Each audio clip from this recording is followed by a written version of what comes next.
My family stormed my wedding venue to cancel it and humiliate me until my secret billionaire brother walked down the stairs and revealed he owns it. Thornwood Manor had stood on the bluffs overlooking the Pacific Ocean for nearly a century. Built in 1928 by a railroad magnate with more money than taste, it had passed through a dozen hands before falling into disrepair in the early 2000s. When I first saw it 3 years ago, the gardens were overgrown, the ballroom ceiling was water-stained, and the grand staircase had a crack running through 3 of its marble steps. I had fallen in love with it immediately. Now, standing in the restored foyer with its gleaming chandeliers and polished floors, I watched my family attempt to destroy the wedding I had spent 2 years planning. "We're canceling this venue," my mother announced to Helena, the event coordinator, with the kind of authority that came from decades of getting exactly what she wanted. "The wedding is off." Helena, a composed woman in her 50s who had coordinated hundreds of events in this space, looked from my mother to me with obvious confusion. "I'm sorry, Mrs. Lawson, but I don't have any cancellation request from the bride." "The bride doesn't know what she's doing." My mother cut her off with a wave of her hand. "She can't afford this place anyway. We all know that this wedding is a fantasy that's gone on long enough." My father stepped forward, his corporate lawyer persona fully activated. "We'll need a full refund of whatever deposit was paid.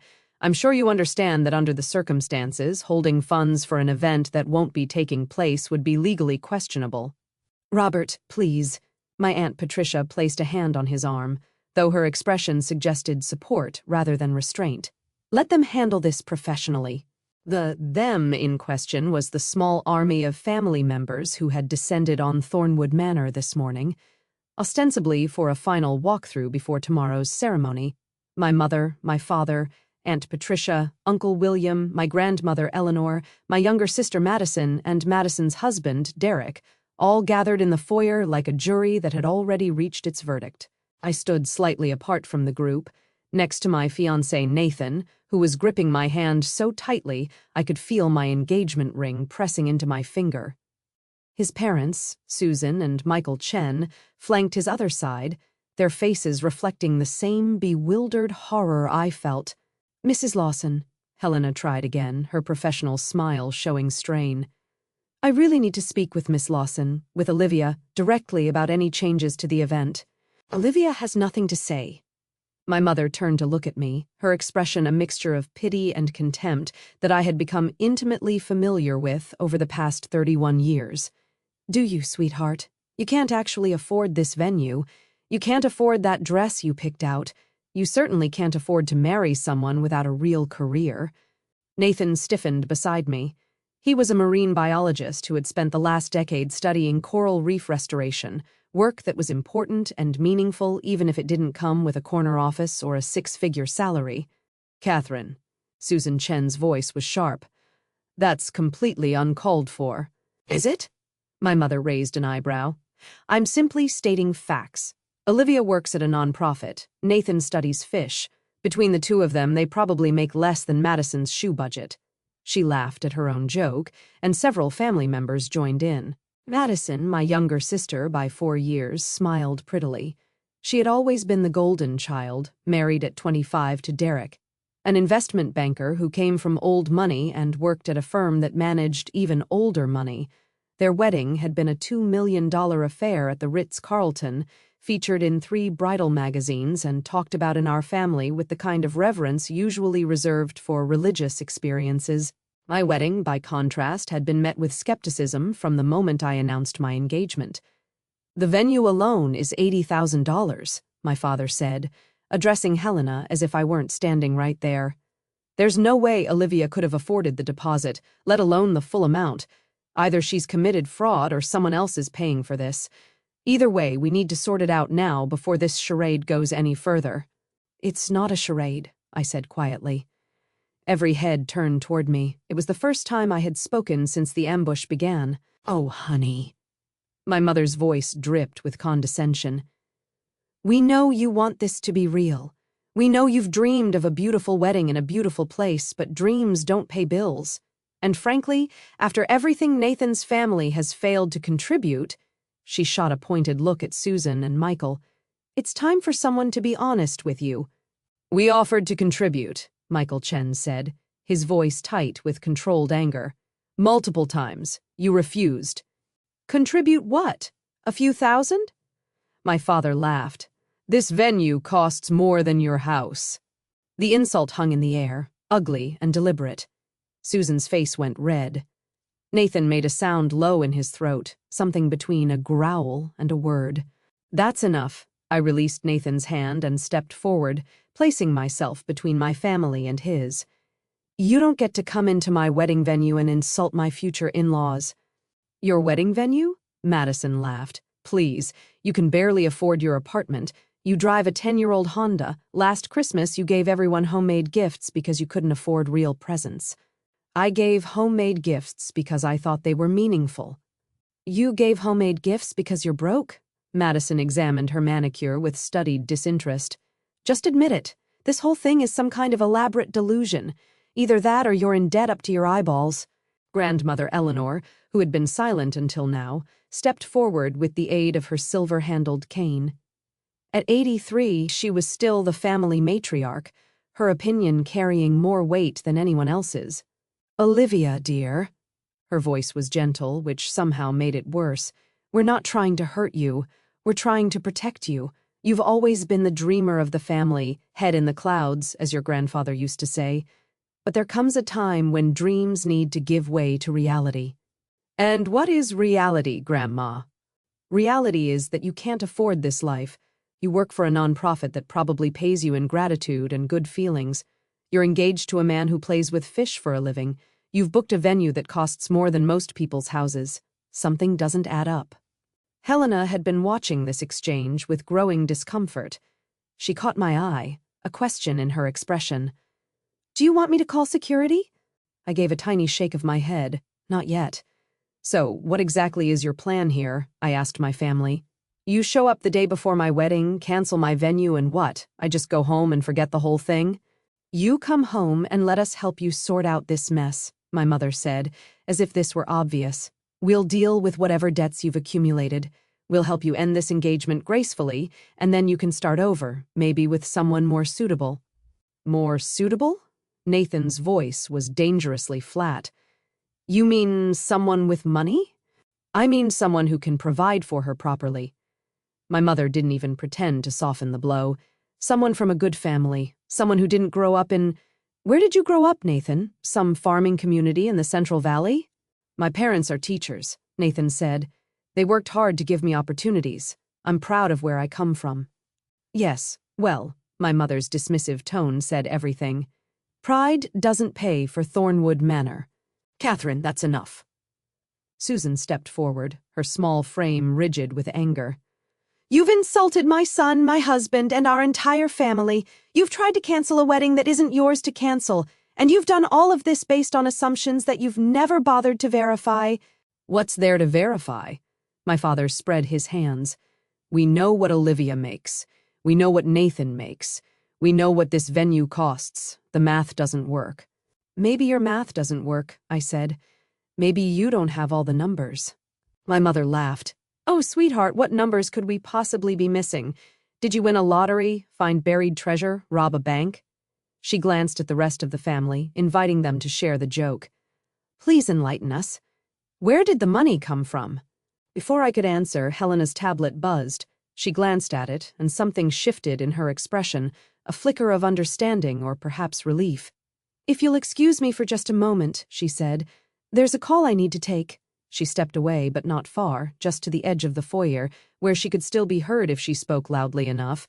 And speak loudly she did. Yes, sir. Yes, they're here now. The Lawson family. Yes. A pause. No, sir. The bride hasn't authorized anything. They're claiming, yes, exactly. Another pause, longer this time. I understand completely. I'll let them know you're on your way. She ended the call and returned to the group, her professional smile now carrying a hint of something I could only describe as anticipation. The property owner has been informed of the situation, she announced. He's asked me to convey that no cancellations or changes will be made without the explicit written consent of the bride. He's also coming down to address your concerns personally. The property owner? My father's eyes narrowed. I thought Thornwood Manor was owned by some LLC, a development company. Thornwood Estate Holdings, Helena confirmed. The managing partner prefers to be involved personally when there are disputes. Fine. My mother drew herself up to her full height, which was considerable even without her heels. Let him come. I'm sure once he hears the situation, he'll understand that this wedding isn't going to happen. Regardless of whatever fantasy Olivia has constructed, the reality is that she can't pay for any of this. Mrs. Lawson, Helena's voice was carefully neutral. I'm not sure you fully understand the situation. I understand perfectly. My daughter has gotten in over her head, and now it's up to the adults to clean up the mess. She turned to me, her expression shifting to something that might have been sympathy if it weren't so laced with judgment. It's not your fault, Olivia. You've always wanted things you couldn't have, but wanting doesn't make it so. I was quiet for a long moment, looking at my mother, really looking at her. This woman who had given me life but had never seemed to actually see me, who had praised Madison's every accomplishment while dismissing mine as cute hobbies, who had made it clear from childhood that success meant money, status, and marrying well, and that anything less was failure. You know what I've always wondered, Mom? I said finally. Why you never asked about my work? In 12 years at the foundation, you've never once asked what I actually do. You answer phones and plan fundraisers. We know what you do. I'm the executive director. I have been for 6 years. Before that, I was the director of programs. Before that, I was a program manager. I worked my way up, Mom, just like Dad always said people should. My father waved this away. Executive director of a tiny nonprofit is still just a nonprofit. You make what, 60,000 a year? 70? That doesn't change anything. You're right. It doesn't change anything. I took a breath. Because my salary isn't how I paid for this wedding. Then how? The question was interrupted by the sound of footsteps on the grand staircase. Everyone turned to look. A man was descending, mid-30s, wearing jeans and a casual button-down shirt, his dark hair slightly disheveled. He moved with the easy confidence of someone completely comfortable in his surroundings. Because this was his home, because he was my brother. Sorry I'm late, Ethan said, reaching the bottom of the stairs. I was on a call with the London office. He nodded at Helena. Thanks for the heads up. My mother had gone very pale. Ethan, what are you doing here? I live here, Mom. Ethan crossed to stand beside me, draping an arm over my shoulders. Or did you forget that when you were trying to cancel Olivia's wedding? Ethan Lawson, the firstborn, the prodigal son who had left home at 18 after a spectacular fight with our parents and hadn't looked back. He had worked 3 jobs to put himself through college, then 3 more to fund a startup that had failed, and then another startup that had succeeded spectacularly. By 30, he had sold his second company for 9 figures and effectively disappeared from the public eye. Our parents had spent years trying to reach out to him, to bring him back into the fold, to claim credit for his success. He had rebuffed every attempt, but he had never stopped talking to me. I don't understand, my father said slowly. You own Thornwood Manor? I bought it 3 years ago. It was falling apart, and I liked the bones. Ethan shrugged. Olivia helped me with the restoration. She has a good eye for design. Probably would have been an architect if anyone had ever encouraged her. My mother's eyes darted between us, trying to calculate this new equation. So, you're paying for her wedding as some kind of charity? I'm paying for her wedding because she's my sister and I love her, because she's marrying a good man who makes her happy, and because, Ethan's voice hardened, she deserved to have one day that wasn't about you trying to make her feel small. We weren't trying to make her feel small, Aunt Patricia protested weakly. Really? Because it sounded a lot like you were calling her broke, delusional, and incapable of making her own decisions in front of her fiancé's family. Ethan turned to the Chens, his expression softening. Susan, Michael, I'm sorry you had to witness that. The Lawson family has a long history of being terrible to anyone who doesn't fit their idea of success. Ethan, that's not fair, my mother said. We were trying to protect Olivia. You were trying to control Olivia, like you've always tried to control all of us. Ethan's arm tightened around my shoulders. The difference is I escaped early enough to build my own life. Madison gave in and became exactly what you wanted. And Olivia, he looked at me with something like pride. Olivia found a way to be herself while you were too busy being disappointed in her to notice. "We're not disappointed," my father said, though his voice lacked its usual conviction. "We just wanted more for her." "More of what? More money? More status? More misery?" Ethan shook his head. "She runs a non-profit that provides housing assistance to homeless families. She's helped over 10,000 people find stable housing in the past decade. She makes $68,000 a year, and she's happier than Madison has ever been in her $2 million house with her investment banker husband." Madison's face flushed red.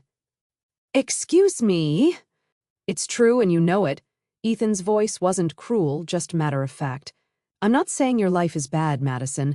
I'm saying you live by their rules, and their rules don't actually make anyone happy. They just make people rich and respectable and miserable." The foyer had gone silent except for the distant sound of waves crashing against the bluffs outside. My grandmother was leaning heavily on her cane, her face unreadable. My parents looked like they had been physically struck. "The wedding is tomorrow," Ethan continued. "Olivia is getting married here, in this house, to the man she loves. The venue is paid for. The catering is paid for.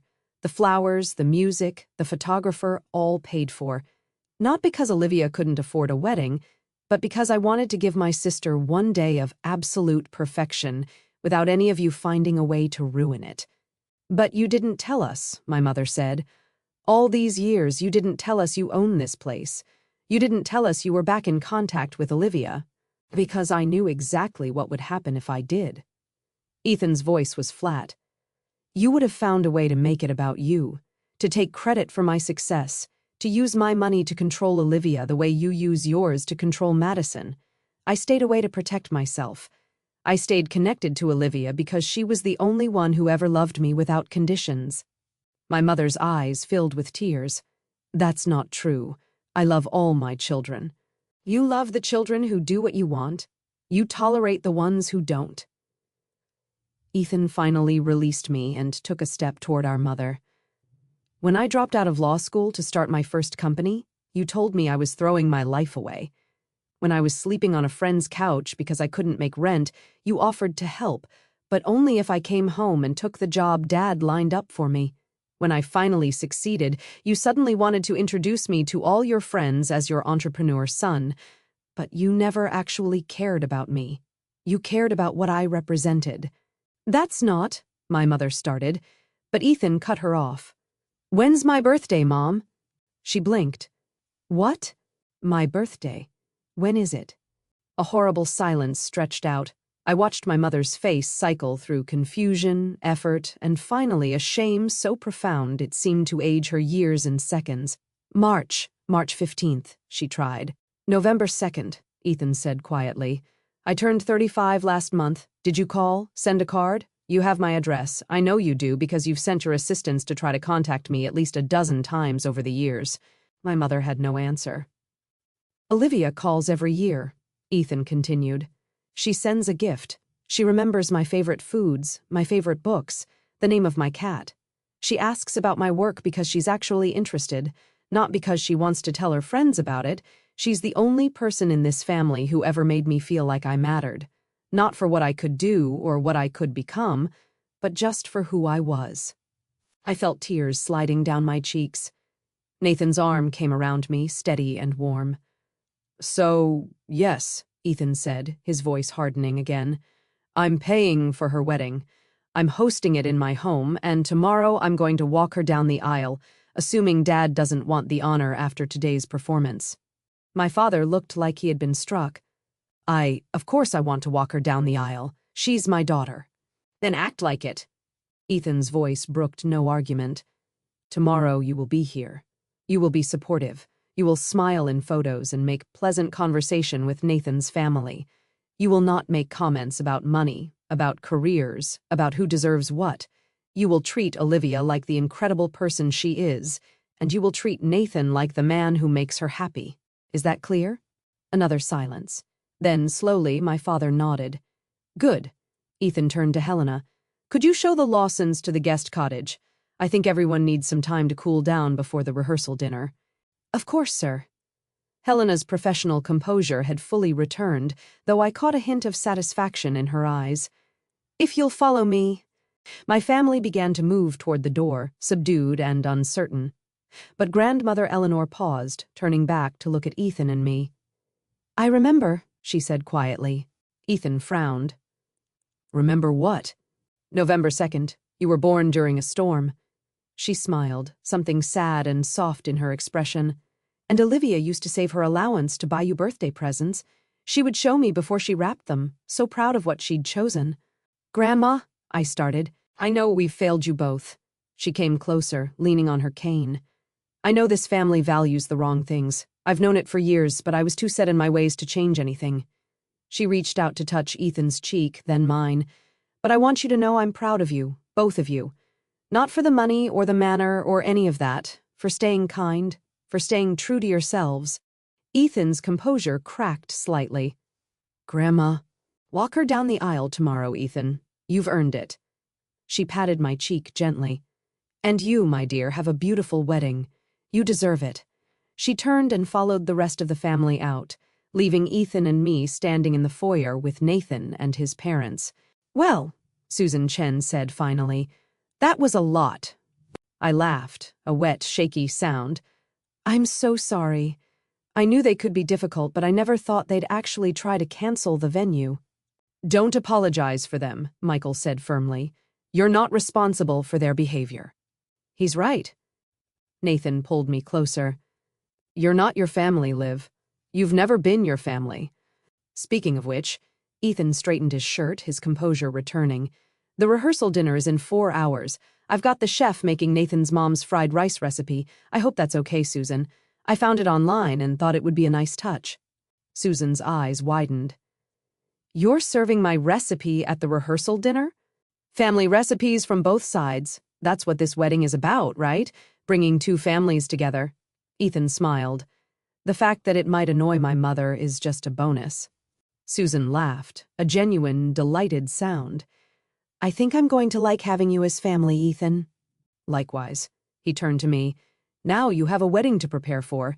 Helena will show you to the bridal suite. I had it redone last month, and I think you're going to love it." "Nathan, the groom's quarters are in the East Wing. I suggest you both get some rest." "What about you?" I asked. "I have some phone calls to make." He pulled his phone from his pocket, starting with a family lawyer, just in case Dad decides to make any more trouble between now and tomorrow. "You think he will?" "No," Ethan shook his head.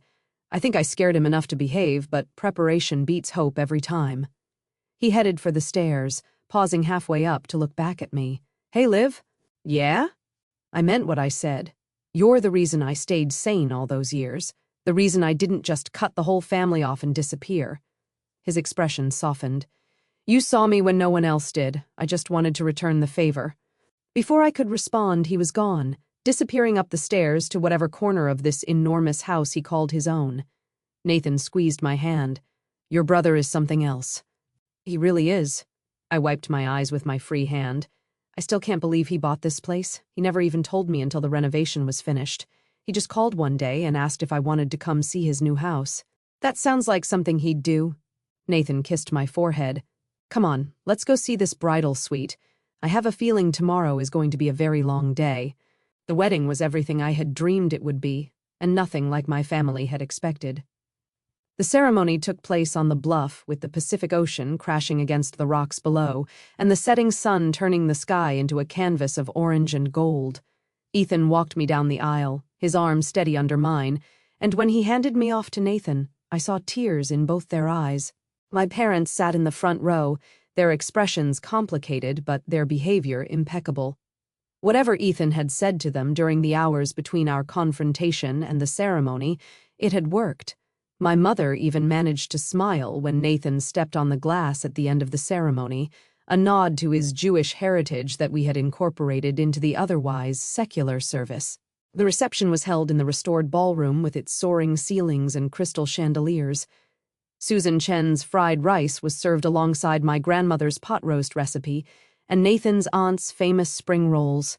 The toasts were heartfelt, the dancing was joyous, and for one perfect evening, both families came together as something approaching a single unit. Around midnight, when the party was winding down and Nathan and I were preparing to leave for our honeymoon, my father found me alone in the garden. Olivia? I turned. He looked older than he had that morning, as if the day's events had stripped away some of the armor he usually wore. Dad. He came to stand beside me, looking out at the moonlit ocean. I owe you an apology. You apologized at the rehearsal dinner. That was a public apology. This is a private one. He was quiet for a moment. I spent so many years trying to make you into something I understood that I never bothered to understand what you already were. That was wrong, and I'm sorry. Thank you. I'm also sorry about what I said about Nathan's family. They seem like good people. They are good people. Yes. Another pause. Better than us, probably. I didn't argue with him. Ethan said something today that I can't stop thinking about. My father turned to face me. He said you were the only one who ever loved him without conditions. Is that really how both of you see it? That our love came with conditions? I considered the question carefully. I think your love is real, Dad. I've never doubted that you love us.